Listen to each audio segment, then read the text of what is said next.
നിങ്ങൾ ഏത് ചാർട്ടിലാണോ ട്രേഡ് ചെയ്യുന്നത് ആ ഒരു ചാർട്ടിലുള്ള ക്യാൻഡിൽ സ്റ്റിക്ക് നോക്കിയിട്ട് അവിടുത്തെ മൂവ്മെൻറ്റ്സ് കൃത്യമായിട്ട് മനസ്സിലാക്കിയിട്ട് വേണം ട്രേഡും കാര്യങ്ങളൊക്കെ പ്ലാൻ ചെയ്യാൻ.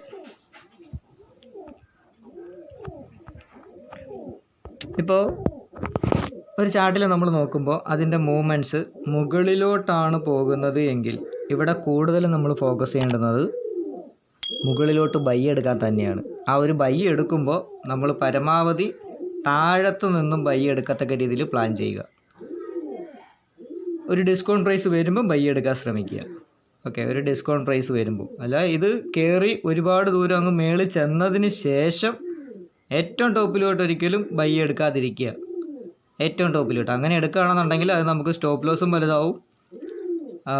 അതുപോലെ അവിടെ നിന്നൊരു നമുക്ക് പ്രോഫിറ്റിലേക്കുള്ള ദൂരം നോക്കുകയാണെങ്കിൽ അത്രയും കിട്ടത്തുമില്ല.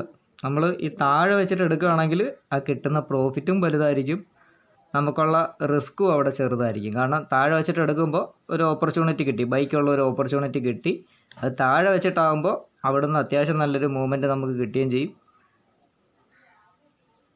പേടിക്കാതെ നമുക്ക് കൂളായിട്ട് ആ ഒരു ചാർട്ടിൽ എൻട്രി എടുത്തിട്ട് ഹോൾഡ് ചെയ്തിരിക്കാം. ഓക്കെ, അതുപോലെ താഴത്തോട്ട് വരുന്ന ഒരു മാർക്കറ്റാണെന്നുണ്ടെങ്കിൽ നമ്മൾ ഏറ്റവും കൂടുതലും താപ്പോട്ട് തന്നെ ട്രേഡ് എടുക്കാൻ പ്ലാൻ ചെയ്യുക. അതൊരിക്കലും താഴെ വന്നിട്ടാവരുത്. ഒരു ഡിസ്കൗണ്ട് പ്രൈസിൽ കിട്ടുമ്പോൾ മുകളിൽ വെച്ചിട്ട് പരമാവധി ട്രേഡ് എടുക്കാൻ ശ്രമിക്കുക, എപ്പോഴും താഴത്തോട്ട് എടുക്കും. ഓക്കെ, ഈ സപ്പോർട്ടിൽ വെച്ചിട്ട് ഒരിക്കലും എന്തെടുക്കാതിരിക്കുക, സെല്ലെടുക്കാതിരിക്കുക. സപ്പോർട്ടിൽ വെച്ചിട്ട് ബൈക്കാണ് നമ്മൾ ഏറ്റവും കൂടുതൽ ഇമ്പോർട്ടൻസ് കൊടുക്കേണ്ടത്. അതുപോലെ ഒരു റെസിസ്റ്റൻസ് ഏരിയയിൽ വെച്ചിട്ട് ഒരിക്കലും എന്ത് ചെയ്യരുത്, മേപ്പോട്ട് അവിടെ നിന്നും ബൈ എടുക്കാൻ നിൽക്കില്ല. റെസിസ്റ്റൻസ് ഏരിയയിൽ വെച്ചിട്ട് താഴത്തോട്ടും വരാൻ ശ്രമിക്കാം, സപ്പോർട്ട് ഏരിയയിൽ വരുമ്പോൾ മേപ്പോട്ട് പോകാനും ശ്രമിക്കാം. അപ്പോൾ ഈ സപ്പോർട്ട് ഏരിയയിൽ ഒരിക്കലും നമ്മൾ സെല്ലെടുക്കാതിരിക്കുക, റെസിസ്റ്റൻസ് ഏരിയയിൽ അവിടുന്ന് ബൈ എടുക്കാതിരിക്കുക. കാരണം റെസിസ്റ്റൻസ് ഏരിയയിൽ നിന്നും താഴത്തോട്ട് മാർക്കറ്റ് വരാൻ ശ്രമിക്കാം, സപ്പോർട്ട് ഏരിയയിൽ വെച്ചിട്ട് മുകളിലോട്ട് പോകാനും ശ്രമിക്കാം. ഓക്കെ, അപ്പോൾ ആ ഒരു ചാർട്ടിൻ്റെ മൂവ്മെൻറ്റ്സ് എന്താണോ അതിനനുസരിച്ചിട്ട് വേണം നമ്മൾ ട്രേഡും കാര്യങ്ങളൊക്കെ ഒരു ചാർട്ട് നോക്കിയിട്ട് പ്ലാൻ ചെയ്യാൻ. അപ്പോൾ ഇതിപ്പോൾ ഇത് നിഫ്റ്റിയുടെ ഒരു ചാർട്ടാണ്. ഇപ്പോൾ ഈ പോകുന്ന പോക്ക് കാണുമ്പോൾ നമുക്കറിയാം ഇതിപ്പോൾ 1 hour ടൈം ഫ്രെയിമാണ്. ഇത് ഏത് ടൈം ഫ്രെയിം ആയാലും, നമ്മൾ ചെയ്യുന്ന ഏത് ടൈം ഫ്രെയിം ആയാലും ഈ ഒരു ട്രെൻഡ് പോകുന്നത് ഇങ്ങനെയായിരിക്കും. ഹയർ ഹൈ ഹയർ ലോ, അല്ലെങ്കിൽ ലോവർ ഹൈ ലോവർ ലോ. മേളിൽ പോയി ഇത് ഗ്യാപ്പ് അപ്പായിട്ട് ഓപ്പൺ ആയിരുന്നതാണ്, എന്നിട്ട് നേരെ താഴെ വന്നിരുന്നു, തിരിച്ച് വീണ്ടും മേളിൽ പോയി ഏറ്റവും അവസാനം 1 hourൽ ഒരു ലോ ഇവിടെയായിരുന്നു. അപ്പോൾ ആ ഒരു ലോ ഒരു ഡിമാൻഡ് ഏരിയ ആണ്.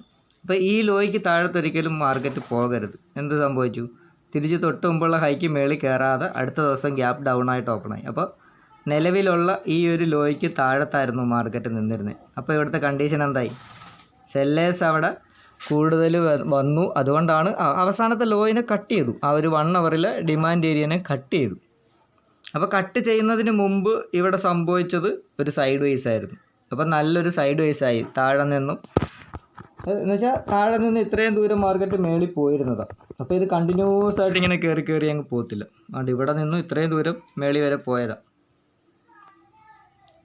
ഓക്കെ, ഇത്രയും ദൂരം അല്ല, ഈ ഒരു ദിവസം ഓൾ ടൈം ഹൈയിൽ പോയിട്ട് ഇവിടെ ക്ലോസ് ചെയ്ത മാർക്കറ്റ് ഓൾ ടൈം ഹൈയിൽ പോയി ഗ്യാപ്പ് അപ്പായിട്ട്, എന്നിട്ട് തിരിച്ച് താഴത്ത് വന്ന മാർക്കറ്റാണ്.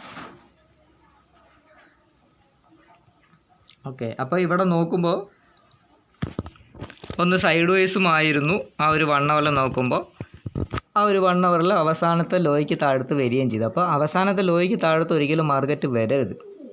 ഹയർ ഹൈ ഹയർ ലോയിൽ പോകുമ്പോൾ അവസാനത്തെ ലോ വരെയും സപ്പോർട്ടാകാം. ആ അവസാനത്തെ ലോയ്ക്ക് താഴത്ത് വന്നാൽ പിന്നെ നമുക്കൊരു റെസിസ്റ്റൻസ് ക്രിയേറ്റ് ചെയ്ത് കിട്ടുകയാണെങ്കിൽ അവിടുന്ന് താഴത്തോട്ട് ട്രേഡ് നോക്കാം. ഇതൊരു 15 മിനിറ്റ് വരികയാണെങ്കിൽ നമുക്ക് കുറച്ചും കൂടെ ഒരു ഇതായിട്ട് നമുക്ക് കാണാൻ പറ്റും.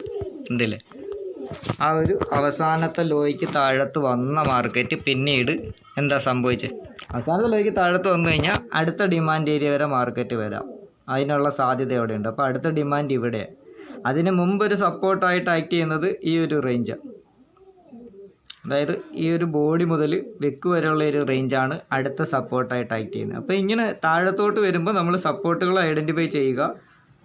താഴത്തോട്ട് പോകാനാണ് സാധ്യതയുള്ളത് എങ്കിൽ ഈ ഒരു മാർക്കറ്റ് നോക്കുമ്പോൾ താഴത്തോട്ട് പോകാനാണ് സാധ്യതയുള്ളത് എങ്കിൽ പരമാവധി നമ്മൾ റെസിസ്റ്റൻസ് ഏരിയയിൽ വെച്ചിട്ട് സെല്ലെടുക്കാനായിട്ട് പ്ലാൻ ചെയ്യുക, താഴത്തോട്ട് ട്രേഡ് പ്ലാൻ ചെയ്യുക. ഇപ്പോൾ ഗ്യാപ്പ് ഡൗൺ ആയിട്ട് ഓപ്പൺ ആയപ്പോൾ തന്നെ അവസാനത്തെ ആ ഒരു ലോയിനെ സ്ട്രോങ് ആയിട്ട് ബ്രേക്ക് ചെയ്തു. അപ്പോൾ ബയ്യേഴ്സിൻ്റെ ചിന്ത എന്തായിരിക്കും? മെയിനായിട്ടുള്ള ഈ ഒരു 1 അവർ ലോയ്ക്ക് താഴത്ത് മാർക്കറ്റ് വന്നപ്പോൾ ഓക്കെ സെല്ലേഴ്സ് സ്ട്രോങ് ആയതുകൊണ്ടാണ് താഴെ വരെ മാർക്കറ്റ് വന്നത്. അപ്പോൾ അവർ പാനിക്കാവും. അതുപോലെ താഴത്ത് ബ്രേക്ക് ആയതുകൊണ്ട് പുതിയ ട്രേഡേഴ്സ് താപ്പോട്ട് ട്രേഡ് ചെയ്യാനായിട്ട് നോക്കും. അപ്പോൾ അവിടെ സെല്ലിംഗ് പ്രഷറിലായിരിക്കും പിന്നീട് മാർക്കറ്റ് ചെയ്യുന്നത്. അപ്പോൾ ഒരു റെസിസ്റ്റൻസിൽ കിട്ടിക്കഴിഞ്ഞാൽ താഴത്തോട്ട് ട്രേഡ് പ്ലാൻ ചെയ്യുക. ഇപ്പോൾ ഈ ഒരു റെസിസ്റ്റൻസിൽ പോയി നേരെ അടുത്ത ഡിമാൻഡ് വരെ വന്നു. ഇതാണ് ഇവിടെ സംഭവിച്ചത്. അപ്പോൾ തൊട്ട് താഴത്ത് നോക്കുമ്പോൾ ഇവിടെ നല്ലൊരു ഡെയിലി ടൈം ഫ്രെയിമിൽ ഒരു ഹൈയും കൂടെ ഉണ്ട്. അതും ഇവിടെ ഒരു സപ്പോർട്ടായിട്ട് ആക്ട് ചെയ്യുക. നേരത്തെ ഒരു റെസിസ്റ്റൻസ് ഏരിയ ആയിരുന്നു.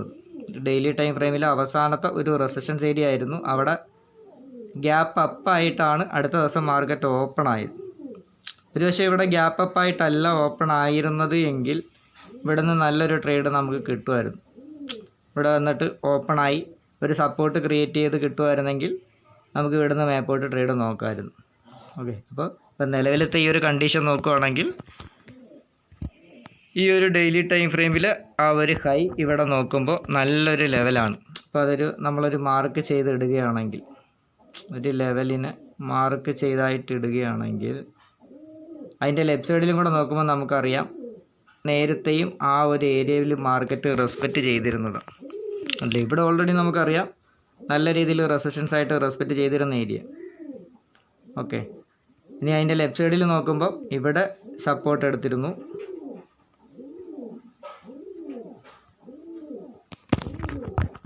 അതുപോലെ ഒന്ന് ലെഫ്റ്റ് സൈഡിലോട്ട് വരുമ്പോൾ ഇവിടെ സപ്പോർട്ട് എടുത്തിരുന്നു, ഇവിടെ റെസിസ്റ്റൻസ് എടുത്തിരുന്നു. അപ്പോൾ അതൊരു ഇമ്പോർട്ടൻസ് ലെവലാണ്. അപ്പോൾ അവിടെ നല്ലൊരു സപ്പോർട്ടായിട്ട് എടുക്കാൻ പറ്റിയൊരു ലെവൽ തന്നെയാണ്. ആ ഒരു ലെവലിലാണ് ഇപ്പോൾ മാർക്കറ്റ് നിൽക്കുന്നത്. ആ ഒരു അവസാനത്തെ ഡിമാൻഡ് ഏരിയയിലും അതുപോലെ നിലവിലുള്ള ആ ഒരു റെസിസ്റ്റൻസ് ഏരിയയിൽ. ആ റെസിസ്റ്റൻസ് ഏരിയ സപ്പോർട്ടാകാം നേരത്തെ. ഓക്കെ, ഇതിന് താഴത്തോട്ട് വന്നു കഴിഞ്ഞാലാണ് മാർക്കറ്റ് എന്ത് സംഭവിക്കുന്നത്? ഇതിന് താഴത്തോട്ട് വന്നു കഴിഞ്ഞാലാണ് വീണ്ടും താഴെ ഒരു ഗ്യാപ്പ് ഉണ്ട്. അപ്പോൾ ആ ഒരു ഗ്യാപ്പ് വരെ വരാം എന്നുള്ളൊരു അതുകൊണ്ട് ഇവിടെ ഒരു ഗ്യാപ്പ് ഉണ്ട്. ഇത് അടുത്തൊരു സപ്പോർട്ടാകാം. താഴത്തോട്ട് വന്നു കഴിഞ്ഞാൽ ഇവിടം വരെ വരാം. അതിനും താഴെ വരികയാണെങ്കിലാണ് എന്ത് സംഭവിക്കുന്നത്? അടുത്ത സപ്പോർട്ടിലേക്ക് മാർക്കറ്റ് വരുന്നത്. അപ്പോൾ ഇങ്ങനെ പ്ലാൻ ചെയ്യുക. മാർക്കറ്റ് ഒരു സപ്പോർട്ട് ഏരിയയ്ക്ക് താഴത്ത് വന്നു കഴിഞ്ഞാൽ അടുത്ത ഏത് സപ്പോർട്ട് വരെ മാർക്കറ്റ് വരാം. ഒരു റെസിസ്റ്റൻസിന് മുകളിൽ കയറി കഴിഞ്ഞാൽ അടുത്ത ഏത് റെസിസ്റ്റൻസ് വരെ പോകാം. അപ്പോൾ ആ ഒരു സപ്പോർട്ട് റെസിസ്റ്റൻസ് നല്ല രീതിയിൽ നമ്മൾ മനസ്സിലാക്കണം. അത് ഈ ഹയർ ഹൈ ഹയറിലോ ലോവർ ഹൈ ലോവറിലോ നമ്മൾ കൃത്യമായിട്ട് മനസ്സിലാക്കാൻ സാധിച്ചു കഴിഞ്ഞാൽ ആ ഒരു അടുത്ത സപ്പോർട്ട് അടുത്ത റെസിസ്റ്റൻസൊക്കെ നമുക്ക് നല്ല രീതിയിൽ ഐഡൻറ്റിഫൈ ചെയ്ത് ട്രേഡ് പ്ലാൻ ചെയ്യാൻ പറ്റും. അപ്പോൾ അതുകൊണ്ടാണ് ഞാൻ എല്ലാ വീഡിയോയിലും പറയുന്നത് ഈ ഹയർ ഹൈ ഹയറിലോ ലോവർ ഹൈ ലോവറിലോ നല്ല രീതിയിൽ മനസ്സിലാക്കാനായിട്ട് ശ്രമിക്കുക. അത് പഠിച്ചാൽ തന്നെ നമുക്ക് ഈ ട്രെൻഡ് ലൈൻ വരയ്ക്കാനും സപ്പോർട്ട് ആൻഡ് റെസിസ്റ്റൻസ് വരയ്ക്കാനും സപ്ലൈ ആൻഡ് ഡിമാൻഡ് ഏരിയയൊക്കെ മനസ്സിലാക്കാനൊക്കെ സിമ്പിളായിട്ട് പറ്റും. ഇപ്പോൾ ഈ നിലവിലെ കണ്ടീഷൻ വെച്ചിട്ട് ഇപ്പോൾ 1 അവറിൽ ഇനി തിരിച്ച് കയറുകയാണെങ്കിൽ 1 അവറിൽ തിരിച്ച് മുകളിലോട്ട് കയറുകയാണെങ്കിൽ ഏത് ഹൈ വരെ റെസിസ്റ്റൻസ് ആകാം നോക്കുക. ഇവിടുന്ന് തിരിച്ച് കയറുകയാണെങ്കിൽ 1 അവറിൽ ഈ ഒരു ഹൈക്ക് മുകളിൽ പോകണം. അല്ലെങ്കിൽ അവിടുന്ന് പോലും റെസിസ്റ്റൻസ് ആയിട്ട് താഴത്തോട്ട് വരാൻ ശ്രമിക്കുക. ആ ഹൈക്ക് മുകളിൽ പോയാലേ ഇനി മേപ്പോട്ട് പോകും. കാരണം എന്താ, അവിടുന്ന് ഒരു ബയ്യും പ്രഷർ വന്നിട്ട് ഗ്യാപ്പ് ഡൗൺ ആയി ഓപ്പണായി ഇവിടെ നിന്ന് താഴെ വന്നു. ഒരു ബയ്യും പ്രഷറിൽ താഴത്തോട്ട് ഇറങ്ങി. ബയ്യും പ്രഷർ പോയി. പക്ഷേ തൊട്ട് മുമ്പുള്ള ആ ഒരു ഓപ്പണിംഗ് റേഞ്ച് ക്യാൻഡിലിൻ്റെ ഹൈക്ക് മുകളിൽ കയറാൻ പറ്റാതെ ആ ബയ്യേഴ്സിനെ പരാജയപ്പെടുത്തിക്കൊണ്ട് സെല്ലേഴ്സ് താഴെ വരെ വന്ന ഏരിയ. അപ്പോൾ തിരിച്ച് ചെല്ലുമ്പോൾ ഈ ഒരു ഹൈ എന്ന് പറയുന്നത് ഇമ്പോർട്ടൻസ് ഹൈയാ. ഇതിന് മുകളിൽ കയറണം ഇനി മാർക്കറ്റ്. അല്ലെങ്കിൽ വീണ്ടും അവിടുന്ന് താഴത്തോട്ട് തന്നെ വരാം. അല്ലെങ്കിൽ ഈ ഒരു തൊട്ട് മുമ്പുള്ള ലോയ്ക്ക് താഴത്ത് വരാതെ ഈ ഹൈക്ക് മുകളിൽ സ്ട്രോങ് ആയിട്ട് കയറാൻ പറ്റിക്കഴിഞ്ഞാൽ വീണ്ടും ഇത് ഇങ്ങനെ ഹയർ ഹൈ ഹയർ ലോയിൽ മേപ്പോട്ടും. അപ്പോൾ തിരിച്ച് മേപ്പോട്ട് ചെല്ലുമ്പോൾ ഇവിടെ ഒരു ഗ്യാപ്പ് ഉണ്ട്. ആ ഒരു ഗ്യാപ്പ് ഒരു റെസിസ്റ്റൻസ് ഏരിയ ആയിട്ട് ആക്ട് ചെയ്യാം. അപ്പോൾ തിരിച്ച് വരികയാണെങ്കിൽ അവസാനത്തെ ലോ വരെയും നല്ലൊരു സപ്പോർട്ടാകാം. ആ ഒരു ലോയ്ക്ക് താഴത്ത് മാർക്കറ്റ് വരരുത്. ആ ഒരു ലോയ്ക്ക് താഴത്ത് വന്നു കഴിഞ്ഞാൽ വീണ്ടും മാർക്കറ്റ് റെസിസ്റ്റൻസിനെ റെസ്പെക്റ്റ് ചെയ്തിട്ട് വീണ്ടും അടുത്ത സപ്പോർട്ടിനെ തേടി വീണ്ടും വരാം. ഇങ്ങനെയായിരിക്കും മാർക്കറ്റ് സഞ്ചരിക്കുന്നത്. അല്ലെങ്കിൽ ഒരു സപ്പോർട്ട് ഏരിയയിൽ റെസിസ്റ്റൻസ് ഏരിയയിൽ വന്നിട്ട് കുറച്ച് നേരം സൈഡ് വൈസ് ആയിട്ട് അവിടെ നിന്ന് റിവേഴ്സായി പോകുന്ന രീതി. ഇത് ഈ ഒരു ഹയർ ഹൈ ഹയറിലോ ലോവർ ഹൈ ലോവറിലോ നല്ല കൃത്യമായിട്ട് നമുക്ക് മനസ്സിലാക്കാൻ പറ്റിക്കഴിഞ്ഞാൽ പിന്നെ ചാർട്ടിനെ നോക്കുന്നത് കുറച്ച് എളുപ്പമാണ് നമുക്ക്. അപ്പോൾ ഇവിടുന്ന് മേപ്പോട്ട് ഇനി കയറി കഴിഞ്ഞാൽ ഈ ഒരു ഗ്യാപ്പിനെ, ഇതിവിടം വരെ ഒരു ഗ്യാപ്പ് ഏരിയയാണ്, ഈ ഒരു ഏരിയയ്ക്ക് മേളിൽ മാർക്കറ്റ് കയറി കഴിഞ്ഞാൽ അടുത്തൊരു റെസിസ്റ്റൻസ് ഏരിയ ഇവിടെ ആക്ട് ചെയ്യും, ഇവിടെ. അപ്പോൾ അതിന് ലെഫ്റ്റ് സൈഡിലോട്ട് നോക്കുമ്പോൾ ഇത്രയും ഒരു ഏരിയ ഒരു റെസിസ്റ്റൻസ് ആയിട്ട് ആക്ട് ചെയ്യും. നേരത്തെ ആ മേളിൽ നിന്ന് ബ്രേക്ക് ചെയ്ത ആ ഒരു സപ്പോർട്ട് ഏരിയ, അതുപോലെ ഈ ഒരു ലെവൽ. അതെന്തുകൊണ്ടാണെന്ന് വെച്ചാൽ ഇവിടുന്ന് ഇറങ്ങി ഒരു ബൈയിങ് പ്രഷർ മേപ്പോട്ട് പോയി, ആ ഒരു വിക്ക് അടിച്ചത് ബൈയിങ് പ്രഷർ പോയതാണ്, തിരിച്ച് താഴത്തോട്ട് വന്ന് ഇവിടുന്ന് വീണ്ടും ഒരു ബൈയിങ് പ്രഷർ പോയി, അവിടെ നിന്നാണ് ഇനി താഴെ വരെ വന്നിരുന്നത്. അപ്പോൾ ഈ ഒരു ഹൈ വരെയും ഒരു ഇമ്പോർട്ടൻസ് ഏരിയയാണ്, ഒരു സപ്ലൈ ഏരിയ ആയിട്ട് അവിടെ മാറും. ഒരു ബിഗ് മൂവ്മെൻറ്റ് അവിടെ നിന്ന് വന്നതുകൊണ്ട് അതൊരു സപ്ലൈ ഏരിയ ആയിട്ട് മാറും ആ മേളിലത്തെ ഹൈ. അപ്പോൾ ഇപ്പം നിലവിൽ ഈ ഒരു ഹൈക്ക് മുകളിൽ മാർക്കറ്റ് കയറണം, അല്ലെങ്കിൽ ഈ ഒരു ഹൈ വരെയും ഇത് റെസിസ്റ്റൻസ് ആയിട്ട് തന്നെ ആക്ട് ചെയ്യുക നിഫ്റ്റിയുടെ ചാർട്ടിൽ. ഓക്കെ, ഇപ്പം നിലവിൽ നോക്കുമ്പോൾ താഴത്തോട്ട് ഗ്യാപ്പ് ഡൗൺ ആയിട്ട് നല്ല രീതിയിലാണ് വന്നിരിക്കുന്നത്. ലോവർ ഹൈ ലോവറിൽ തന്നെ അവസാനത്തെ ലോയിനെ കട്ട് ചെയ്തു, തിരിച്ച് അടുത്ത ഡിമാൻഡിലോട്ട് വരാം. ഇപ്പോൾ ഒരു മെയിൻ ഒരു ഡിമാൻഡ് ഏരിയനെ കട്ട് ചെയ്ത് കഴിഞ്ഞാൽ അടുത്തൊരു ഡിമാൻഡ് ഏരിയ വരെ വരാം, അല്ലെങ്കിൽ നല്ലൊരു സപ്പോർട്ട് ഏരിയനെ കട്ട് ചെയ്ത് കഴിഞ്ഞാൽ അടുത്തൊരു സപ്പോർട്ട് ഏരിയ വരെ മാർക്കറ്റ് വരാം. അതിനുള്ള സാധ്യത 80% ഉണ്ട്. ഇനി അതുപോലെ നല്ലൊരു റെസിസ്റ്റൻസിൻ്റെ മുകളിൽ മാർക്കറ്റ് കയറി കഴിഞ്ഞാൽ ഒരു 80%, 85% അടുത്ത റെസിസ്റ്റൻസ് വരെ മാർക്കറ്റ് പോകാം. അതാണ് വ്യൂ, അത് ഏത് ടൈം ഫ്രെയിമിലായാലും. ഇപ്പം ഇവിടെ ഞാൻ അത് തന്നെയാണ് സൂചിപ്പിച്ചത്. അതുകൊണ്ട് ഇതൊരു അവസാനത്തെ ഡിമാൻഡ് ഏരിയ ആയിരുന്നു 1 അവറിൽ. ഇത് നമുക്ക് കാണുമ്പോൾ മനസ്സിലാക്കാൻ പറ്റണം, കണ്ടില്ലേ? സെല്ലിംഗ് പ്രഷർ വന്നു, തിരിച്ച് ഒരു ബൈയിങ് പ്രഷർ പോയി. അപ്പോൾ തിരിച്ച് വരുമ്പോൾ ഈ ഒരു ലോ വരെയും സപ്പോർട്ടാണ്, അതിൻ്റെ താഴത്ത് പോകരുത്. താഴെ പോയി കഴിഞ്ഞാൽ വീണ്ടും അടുത്ത ഡിമാൻഡ് ഏരിയയിലോട്ട് മാർക്കറ്റ് വരാം, വന്നു. അതിനെയും ബ്രേക്ക് ചെയ്ത് കഴിഞ്ഞാൽ അടുത്ത സപ്പോർട്ട് എവിടെ എടുക്കാമെന്ന് നോക്കുക. അപ്പോൾ ഇവിടെ ഒരു ഗ്യാപ്പ് ഉണ്ട് താഴത്തോട്ട് വരുമ്പോൾ, ആ ഗ്യാപ്പ് ഒരു സപ്പോർട്ടാവാം. ആ ഗ്യാപ്പിനെയും റെസ്പെക്റ്റ് ചെയ്യാതെ താഴെ വന്നു കഴിഞ്ഞാൽ അടുത്ത ഡിമാൻഡ് ഏരിയ വരെ വരും. അപ്പോൾ അടുത്ത ഡിമാൻഡ് എവിടെ ഉണ്ട്? ഇവിടെ നിന്നാണ് ആ ഒരു നല്ലൊരു ബൈയിങ് പ്രഷർ മുകളിലോട്ട് പോയത്. അപ്പോൾ ഈ ഒരു ഏരിയ വരെ അടുത്ത ഡിമാൻഡ് ഏരിയ ആണ്, ഇവിടം വരെ വരാം. ഓക്കെ, അപ്പോൾ ഇങ്ങനെ ചാർട്ടിൻ്റെ ആ ഒരു വ്യൂ നല്ല രീതിയിൽ മനസ്സിലാക്കാനായിട്ട് ശ്രമിക്കുക, മാർക്കറ്റ് പോകുന്ന ആ ഒരു സിറ്റുവേഷൻ. പിന്നെ അതുപോലെ എന്തെങ്കിലും പാറ്റേൺസുകളൊക്കെ നോക്കാൻ പറ്റുമെങ്കിൽ അത് നോക്കുക.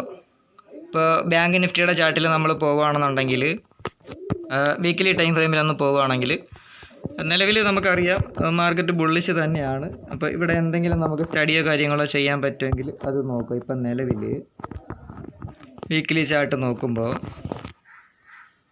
ഇവിടുന്ന് ട്രെൻഡായിട്ടാണ് പൊയ്ക്കൊണ്ടിരിക്കുന്നത്. ഈ ട്രെൻഡ് ലൈനെ റെസ്പെക്റ്റ് ചെയ്തിട്ടാണ് മാർക്കറ്റ് ഇപ്പം നിൽക്കുന്നത്, സപ്പോർട്ട് എടുത്തിട്ട്. ഓക്കെ, അതുപോലെ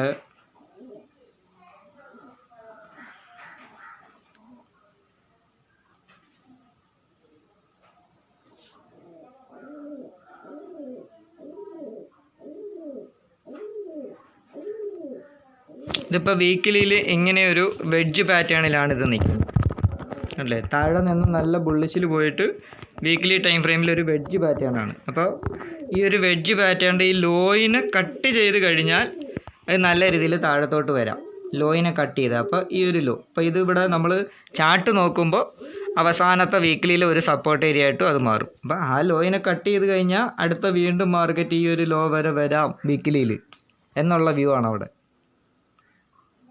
ഓക്കെ, വീക്കിലിയിലെ സ്റ്റഡി അപ്പോൾ ഇതാണ്. ഒരു വെഡ്ജ് പാറ്റേണിലാണ് ബാങ്ക് നിഫ്റ്റി നിൽക്കുന്നത്. ബുള്ളിഷിൽ തന്നെയാണ് മാർക്കറ്റ് എന്നാലും. ഓക്കെ, ഇനിയിപ്പോൾ ഡെയിലി ടൈം ഫ്രെയിമിൽ പോവുകയാണെങ്കിലോ, ഡെയിലിയിൽ പോവുകയാണെങ്കിലും അവസാനത്തെ ലോ നമ്മൾ ഐഡൻറ്റിഫൈ ചെയ്യുക. ഇപ്പം നിലവിൽ ഇവിടെയാണ് അവസാനത്തെ ലോ. ഓക്കെ,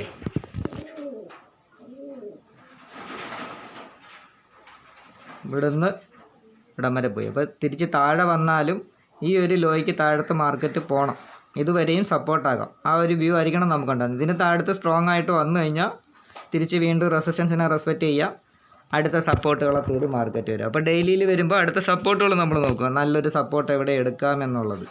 ഇതേ കണക്ക് തന്നെ എല്ലാ ടൈം ഫ്രെയിമിലും നമ്മൾ സ്റ്റഡി ചെയ്യേണ്ടത്. തിരിച്ച് വരുമ്പോൾ നേരത്തെ ഇവിടെ നല്ല രീതിയിൽ റെസിസ്റ്റൻസ് എടുത്തിരുന്ന ഒരു ഏരിയ ദാണ്ട് ഈ ഒരു ലെവൽ, അതുപോലെ ഇവിടുന്ന് സപ്പോർട്ട് എടുത്തും പോയിരുന്ന ഏരിയ. അപ്പോൾ അടുത്തൊരു ഫസ്റ്റ് ടാർഗറ്റ് അവിടെ പ്ലാൻ ചെയ്യുക, അവിടുന്ന് താഴത്തോട്ട്. അതുകൊണ്ട് ഈ ഒരു റെസിസ്റ്റൻസ്, അതുപോലെ അതിനെ ബ്രേക്ക് ചെയ്ത് ഒരു സപ്പോർട്ട് എടുത്തും പോയിരുന്ന ഏരിയ. അപ്പോൾ ഇതിനെ ബ്രേക്ക് ചെയ്ത് താഴത്ത് വരികയാണെങ്കിൽ, ഈ ഒരു ലെവലിനെ ബ്രേക്ക് ചെയ്ത് താഴത്ത് വരികയാണെങ്കിൽ ഈ ഒരു ഏരിയ വരെ നമുക്ക് ഫസ്റ്റ് ടാർഗറ്റ് പ്ലാൻ ചെയ്യാം. അതിനെയും ബ്രേക്ക് ചെയ്ത് താഴത്തോട്ട് വന്നു കഴിഞ്ഞാൽ അടുത്തൊരു ഡെയിലി ടൈം ഫ്രെയിമിലെ ഒരു ടാർഗറ്റ് ഇവിടെ പ്ലാൻ ചെയ്യും. അതിൻ്റെ ഒരു എക്സ്ട്രീം ലെവലെന്ന് പറയുന്നത് താഴത്തെ ഈ ഒരു പോയിൻ്റ് തന്നെ. കാരണം എന്താ, നമ്മളിപ്പോൾ വീക്കിലിയിൽ നോക്കിയപ്പോഴും അവസാനത്തെ ഒരു ഡിമാൻഡ് ഏരിയ എന്ന് പറയുന്നത് വീക്കിലിയിലെയും അത് തന്നെയായിരുന്നു. അവിടുന്ന് നല്ലൊരു ബിഗ് മൂവ്മെൻറ്റ് മുകളിലോട്ട് പോയ ഏരിയ ആണ്. അപ്പോൾ ഇതുപോലെ ഈ ചാർട്ടിൻ്റെ മൂവ്മെൻറ്റ്സ് നമുക്ക് കൃത്യമായിട്ട് മനസ്സിലാക്കാൻ പറ്റിക്കഴിഞ്ഞാൽ മാർക്കറ്റ് എവിടെയൊക്കെ സപ്പോർട്ട് എടുക്കാം, എവിടെ റെസിസ്റ്റൻസ് എടുക്കാം, ആ സപ്പോർട്ടിനെ ബ്രേക്ക് ചെയ്താൽ അല്ലെങ്കിൽ റെസിസ്റ്റൻസിനെ ബ്രേക്ക് ചെയ്താൽ എന്ത് സംഭവിക്കാം പിന്നീട് എന്നൊക്കെ നമുക്ക് കൃത്യമായിട്ട് മനസ്സിലാക്കാൻ സാധിക്കും. നമ്മളെ റിസ്കിനെ കുറച്ചുകൊണ്ട് ചെറിയ റിസ്കിലുള്ള ട്രേഡുകളൊക്കെ പ്ലാൻ ചെയ്യാനും, അത്യാവശ്യം ടാർഗറ്റിലേക്ക് നല്ല ദൂരമുണ്ടോ അല്ലെങ്കിൽ ദൂരം കുറഞ്ഞ ടാർഗറ്റാണോ എന്നൊക്കെ നല്ല രീതിയിൽ ഈ ചാർട്ട് നോക്കിക്കൊണ്ട് തന്നെ നമുക്ക് മനസ്സിലാക്കാം. പല പല പാറ്റേൺസുകളെ കുറിച്ചൊന്നറിയുക, ക്യാൻഡിൽ സ്റ്റിക്കിനെ കുറിച്ച് വളരെ കൃത്യമായിട്ട് പഠിക്കാനായിട്ട് ശ്രമിക്കുക. ഏത് രീതിയിലുള്ള ക്യാൻഡിൽ സ്റ്റിക്കാണ് അത്, ഇപ്പോൾ ഹാമർ ക്യാൻഡിലാണോ ആണെങ്കിൽ അത് സപ്പോർട്ട് ഏരിയയിലാണോ വന്നിരിക്കുന്നത്, അപ്പോൾ എന്ത് മനസ്സിലാക്കാം, അതൊരു ബൈയും പ്രഷർ സൂചിപ്പിക്കുന്ന ഒരു ക്യാൻഡിലാണ്. അതുപോലെ ഒരു റെസിസ്റ്റൻസ് ഏരിയയിലാണെങ്കിൽ അതൊരു ഷൂട്ടിംഗ് സ്റ്റാർ ക്യാൻഡിലാണെങ്കിൽ എന്ത് ചിന്തിക്കാം നമുക്ക്, അതൊരു റെസിസ്റ്റൻസ് ഏരിയ ആണ്, അപ്പോൾ അവിടുന്ന് സെല്ലേഴ്സ് കുറച്ച് കൺട്രോൾ എടുക്കുന്നുണ്ട്. അപ്പോൾ അതുപോലെ പല പല എൻഗൾഫിംഗ് പാറ്റേൺ അല്ലെങ്കിൽ ഇപ്പോൾ ക്യാൻഡിലുകൾ ഏതൊക്കെ ഉണ്ട്, doji candle, long legged doji, ഇങ്ങനെയുള്ള ക്യാൻഡിലുകളെ കുറിച്ച് നമ്മൾ അറിയുക. മെയിനായിട്ടും ഈ ഒരു ചാർട്ടിൻ്റെ മൂവ്മെൻറ്റ്സ് നമുക്ക് കൃത്യമായിട്ട് മനസ്സിലാക്കാൻ പറ്റിക്കഴിഞ്ഞാൽ നല്ലതാണെന്നേ. പിന്നെ നല്ലൊരു സൈഡ് വേസ് മാർക്കറ്റൊക്കെ ആണെങ്കിൽ ഒന്നുകിൽ ട്രേഡ് എടുക്കാതെ മാറി നിൽക്കുക, അല്ലെങ്കിൽ ചെറിയ ചെറിയ ട്രേഡുകൾക്ക് വേണ്ടി ഫോക്കസ് ചെയ്യുക. അപ്പോൾ ഇതുപോലെ നിങ്ങൾ ചാർട്ടിനെ നോക്കിയിട്ട് പ്ലാൻ ചെയ്യുകയാണെന്നുണ്ടെങ്കിൽ ഈ higher high, higher lower high, lower കൃത്യമായിട്ട് മനസ്സിലാക്കാൻ പറ്റിക്കഴിഞ്ഞാൽ സപ്പോർട്ട് ആൻഡ് റെസിസ്റ്റൻസും ട്രെൻഡ് ലൈനും ഓട്ടോമാറ്റിക്കായിട്ട് നിങ്ങൾക്ക് അതിനകത്ത് തന്നെ ആ ചാർട്ട് നോക്കിയിട്ട് ഐഡൻറ്റിഫൈ ചെയ്യാൻ പറ്റും. അപ്പോൾ കൃത്യമായിട്ട് ഈ higher high, higher lower high, lower മനസ്സിലാക്കാനായിട്ട് ശ്രമിക്കുക. അത് മനസ്സിലാക്കിയാൽ ഞാൻ ഈ പറഞ്ഞ കണക്ക് സപ്പോർട്ടും റെസിസ്റ്റൻസും ഒക്കെ വളരെ സിമ്പിളായിട്ട് നമുക്ക് കണ്ടെത്താനായിട്ട് പറ്റും. ഓക്കെ, അപ്പോൾ ഈ പറഞ്ഞ കാര്യങ്ങൾ നിങ്ങൾ നല്ല രീതിയിൽ മനസ്സിലാക്കിയിട്ടൊന്ന് പ്രാക്ടീസ് ചെയ്യുക. ഇനി അതല്ല നിങ്ങൾക്ക് കൂടുതൽ ഇതിനെക്കുറിച്ച് അറിയണമെന്നുണ്ടെങ്കിൽ, മനസ്സിലാക്കണമെന്നുണ്ടെങ്കിൽ ഡിസ്ക്രിപ്ഷനിലോ അല്ലെങ്കിൽ ഇതിന് താഴത്തോ ഞാൻ വാട്സാപ്പ് നമ്പർ കൊടുത്തേക്കാം. കൂടുതൽ അറിയാൻ താല്പര്യമുള്ളവരുണ്ടെന്നുണ്ടെങ്കിൽ വാട്സാപ്പിൽ മെസ്സേജ് ചെയ്യുക. ഓക്കെ, അപ്പോൾ അടുത്തൊരു വീഡിയോ ആയിട്ട് നമുക്ക് വീണ്ടും കാണാം.